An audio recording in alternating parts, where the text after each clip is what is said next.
నమస్కారం. ఇది 6వ సంవత్సరం మళ్ళీ పెట్టాము. మళ్ళీ ఘనంగా వినాయక చవితి ఇంకా బాగా అవ్వాలని కోరుకుంటున్నాం. ఈ దీపారాధన ఇంకా ఘనంగా బాగా చేయాలని, అన్నదానంగా సోమవారం దర్శనం ప్రతి ఒక్కరు రావాలి. ఇంత ఘనంగా ఇంకా జనాలు రావాలని కోరుకుంటున్నాం. జై గణేష. అందరికీ నమస్కారం. శ్రీ వరసిద్ధి వినాయక మహోత్సవంలో బంగారంమెట్ట శ్రీ ఎస్పీఎల్ ఈవెంట్స్ ఆధ్వర్యంలో జరుగుతున్న 6వ సంవత్సరం వార్షికోత్సవాలు సంబరాలు.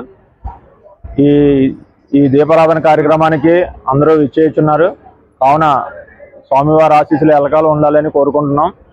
అదే తప్ప ప్రతి సంవత్సరం ఎవ్రీ ఇయర్ కూడా ఇలాగే జరగాలని అందరూ ఆహ్వానితులే. ప్రతిదానికి అందరూ ఆహ్వానించి మాకు జయప్రదం చేస్తారని మరి కోరుకుంటున్నాం.